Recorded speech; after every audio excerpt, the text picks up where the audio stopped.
दोस्तों, भील प्रदेश की मांग उठाने वाले गुजरात के विधायक चेतर वसावा की गिरफ्तारी ने वागड़ की सियासत में भूचाल ला दिया है। दक्षिण राजस्थान में अपना दबदबा बना चुकी भारत आदिवासी पार्टी के सांसद राजकुमार रोत और उनके सभी विधायक खुल्लम खुल्ला चेतर वसावा की समर्थन में उतर आए हैं। तमाम सोशल मीडिया पोस्ट के जरिए, मीडिया में इंटरव्यू के जरिए बीएपी के दिग्गज उनकी गिरफ्तारी को न केवल गलत बता रहे हैं, बल्कि इसे गुजरात में मोदी सरकार की मनमानी भी करार दे रहे हैं। लेकिन दोस्तों, यहाँ सवाल ये है कि आखिर कौन है ये चेतर वसावा, जिसने दोनों ही राज्य राजस्थान और गुजरात के आदिवासियों को इस हद तक सियासी रूप से सक्रिय कर दिया है। और क्या ये सिर्फ आदिवासी एकजुटता है या फिर इसके पीछे कोई बड़ी सियासी रणनीति भी छिपी हुई है? चलिए आज इस वीडियो में जानते हैं। दोस्तों, नर्मदा जिले की अदालत में आम आदमी पार्टी के विधायक चेतर वसावा पर वन विभाग के अधिकारियों पर हमला, धमकी और जबरन वसूली के मामले में 7 साल की सजा सुनाई है। इसके बाद उनकी विधानसभा सदस्यता भी समाप्त हो चुकी है।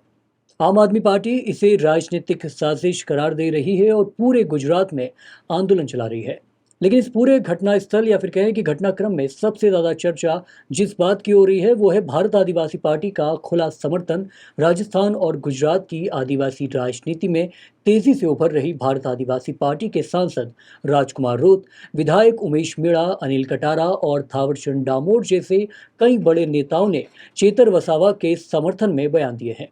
सवाल उठता है कि आखिर बीएपी किसी दूसरी पार्टी के विधायक के समर्थन में इतनी मजबूती से आखिर क्यों खड़ी है? दोस्तों, दरअसल चेतर वसावा की राजनीति और भारत आदिवासी पार्टी की राजनीति में काफी समानता दिखाई देती है। दोनों की राजनीति का जो केंद्र है वो आदिवासी समाज, जल जंगल जमीन, वन अधिकार, विस्थापन, स्थानीय रोजगार और आदिवासी स्वशासन जैसे मुद्दे रहे हैं। चेतर वसावा लंबे समय से आदिवासी किसानों और वन अधिकारों को लेकर आंदोलन लगातार करते रहे हैं। वहीं बीएपी भी खुद को आदिवासी अधिकारों की सबसे मुखर राजनीतिक आवाज बताती रही है। यानी मुद्दे अलग नहीं है दोस्तों, बल्कि लगभग एक ही जैसे हैं। दूसरी बार चेतर वसावा उन नेताओं में शामिल रहे हैं जिन्होंने समय समय पर भील प्रदेश की मांग का समर्थन भी किया है। दूसरी ओर भारत आदिवासी पार्टी भी राजस्थान, गुजरात, मध्य प्रदेश और महाराष्ट्र के आदिवासी बहुल इलाकों को जोड़कर अलग भील प्रदेश की मांग को लगातार उठाती रही है। यानी इस मुद्दे पर भी दोनों की जो वैचारिक दूरी है वो बेहद कम दिखाई देती है।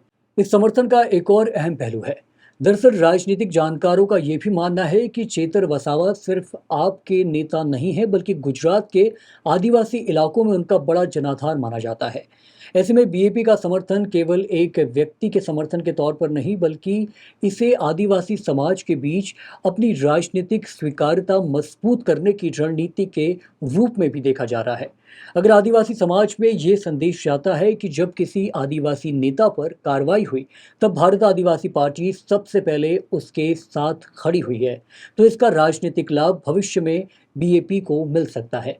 दोस्तों, इसी के साथ जो अहम जानकारी आपको जाननी चाहिए वो है कि आप में से कई लोग इस मामले में हुए बीएपी नेताओं के तमाम इंटरव्यू में हमसे ये पूछ रहे थे कि आखिर क्या गुजरात में बीएपी अपनी ज़मीन तलाशने की कोशिश कर रही है। चलिए इस पर भी आज बात कर लेते हैं। दरअसल राजस्थान में विधानसभा और खास तौर पर लोकसभा चुनाव के बाद बीएपी लगातार अपने संगठन को विस्तार कर रही है।